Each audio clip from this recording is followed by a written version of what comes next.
ना ये तो इंपॉर्टेंट हो गया कि आपको कहाँ से कहाँ तक आप अटेम्प्ट करना है, कौन से एरियाज को पहले अटेम्प्ट करना है। इंपॉर्टेंट दूसरा ये भी है कि अगर मैंने मान लो कोई क्वेश्चन अटेम्प्ट कर लिया तो मुझे कैसे पता लगेगा कि ये क्वेश्चन का आंसर मुझे ओएमआर में भरना है, कब भरना है। तो बेसिकली ये बात समझ लो कि जैसे ही आपका एक सेक्शन रेडी हो जाए, फॉर एग्जाम्पल मान लो 20 क्वेश्चन आपके रेडी हो गए, हिंदी सबसे पहले कर लेना, हिंदी के 60 क्वेश्चन करने के बाद तुरंत ओएमआर भर लेना, आपके पास फिर 20 मिनट बचेंगे, वो एक अलग कहानी है, ठीक है। जैसे ही आपके हिंदी खत्म हो जाए तो आप बात करते हैं जीएस की।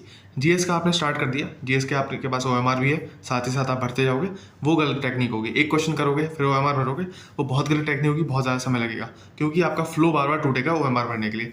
वो उस तरीके से तो ओएमआर कभी भी नहीं भरना, जिंदगी में कभी नहीं भरना है ओएमआर उस तरीके से। किस तरीके से भरना है तो ये बात समझ लो। आपको 20 क्वेश्चन करने हैं, 20 या 25-30 का क्वेश्चन कर लो, जो भी आपका टारगेट होगा। 20 क्वेश्चन के डिवाइड कर लो, मेरे ख्याल से 70 के हिसाब से 35 क्वेश्चन के हिसाब से डिवाइड कर सकते हो 4 सेक्शन में, पूरे एरियाज को, पूरे जीएस को। 35 चौका 140 हो गया, एंड 35 क्वेश्चन आपने करे, आपने तुरंत ओएमआर भर दी, 35 क्वेश्चन करे ओएमआर भर दी।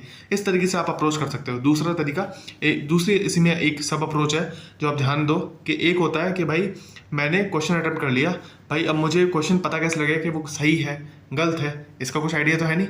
अब उसे आइडिया को लगाने के लिए मैं क्या कर दूंगा कि मैं मार्क करूंगा।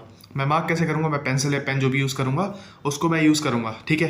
फॉर एग्जांपल XYZ क्वेश्चन है, उसके 4 ऑप्शन है, 4 में से मुझे एक भी क्वेश्चन ऑप्शन नहीं आता, ये एक ऑप्शन है बिल्कुल नहीं आता, ठीक है। अभी ऑप्शन जो नहीं आता मैं उसको क्या करूँगा, कट कर दूंगा।